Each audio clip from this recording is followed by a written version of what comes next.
KGF ಚಿತ್ರದ ಮೂಲಕ star director ಆಗಿರುವ ಪ್ರಶಾಂತ್ ನೀಲ್ ಹಾಗೂ ಪುಷ್ಪಾ 2 ಮೂಲಕ ಇಂಟರ್ನ್ಯಾಷನಲ್ ಸ್ಟಾರ್ ಆಗಿರುವ Allu Arjun big budget cinema ಮಾಡೋಕೆ ಸಿದ್ಧತೆಯನ್ನು ನಡೆಸಲಾಗ್ತಾ ಇದೆ ಎನ್ನುವ ಸುದ್ದಿ ಹರಿದಾಡ್ತಾ ಇದೆ. ಪ್ರಸ್ತುತ ಪ್ರಶಾಂತ್ ನೀಲ್ ಜೂನಿಯರ್ ಎನ್ಟಿಆರ್ ಚಿತ್ರವನ್ನ ನಿರ್ದೇಶನವನ್ನ ಮಾಡುತ್ತಿದ್ದಾರೆ. ಇನ್ನು ಅಲ್ಲು ಅರ್ಜುನ್ ಅಟ್ಲಿ ಚಿತ್ರಕ್ಕೆ ಡೇಟ್ಸ್ ಅನ್ನು ಕೂಡ ಕೊಟ್ಟಿದ್ದಾರೆ. ಇಬ್ಬರ ವಿಭಿನ್ನ ಚಿತ್ರಗಳು ಮುಗಿದ ಬಳಿಕ ಪ್ರಶಾಂತ್ ನೀಲ್ ಜೊತೆಗೆ ಕೈ ಜೋಡಿಸಲಿದ್ದಾರೆ ಎನ್ನಲಾಗ್ತಿದೆ.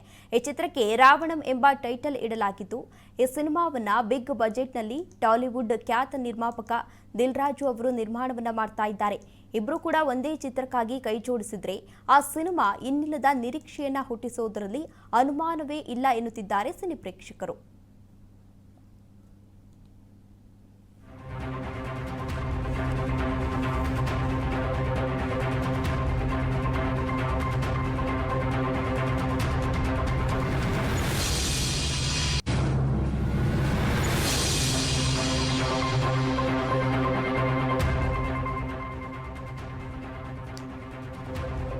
ಕೆಜಿಎಫ್ ಚಿತ್ರದ ಮೂಲಕ ಸ್ಟಾರ್ ಡೈರೆಕ್ಟರ್ ಆಗಿರುವಂತಹ ಪ್ರಶಾಂತ್ ನೀಲ್ ಹಾಗೂ ಪುಷ್ಪಾ 2 ಮೂಲಕ ಇಂಟರ್ನ್ಯಾಷನಲ್ ಸ್ಟಾರ್ ಆಗಿರುವಂತಹ ಅಲ್ಲು ಅರ್ಜುನ್ ಇಬ್ರು ಕೂಡ ಇದೀಗ ಬಿಗ್ ಬಜೆಟ್ ಸಿನಿಮಾವನ್ನ ಮಾಡೋಕೆ ಸಿದ್ಧತೆಯನ್ನು ನಡೆಸ್ತಾ ಇದ್ದಾರೆ.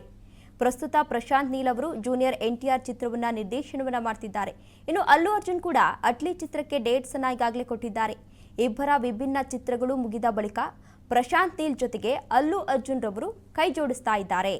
ಈ ಚಿತ್ರಕ್ಕೆ ರಾವಣಂ ಎಂಬ ಟೈಟಲ್ ಅನ್ನ ಇಡಲಾಗಿದ್ದು, ಈ ಸಿನಿಮಾವನ್ನ ಬಿಗ್ ಬಜೆಟ್ನಲ್ಲಿ ಟಾಲಿವುಡ್ ಖ್ಯಾತ ನಿರ್ಮಾಪಕರಾಗಿರುವಂತಹ ದಿಲ್ ರಾಜು ಅವರು ನಿರ್ಮಿಸಲಿದ್ದಾರೆ ಅನ್ನುವ ಮಾಹಿತಿ ಕೂಡ ಸಿಗ್ತಾ ಇದೆ. ಜೊತೆಗೆ ಇಬ್ಬರು ಕೂಡ ಒಂದೇ ಚಿತ್ರಕ್ಕಾಗಿ ಕೈ ಜೋಡಿಸಿದ್ರೆ ಆ ಸಿನಿಮಾ ಇನ್ನಿಲ್ಲದ ನಿರೀಕ್ಷೆಯನ್ನ ಹುಟ್ಟಿಸೋದ್ರಲ್ಲಿ ಯಾವುದೇ ರೀತಿ ಅನುಮಾನವಿಲ್ಲ. ಪ್ರೇಕ್ಷಕರು ಕೂಡ ಇದೀಗ ಕಾತುರದಿಂದ ಕಾಯ್ತಾ ಇದ್ದಾರೆ ಈ ಸಿನಿಮಾಗಾಗಿ.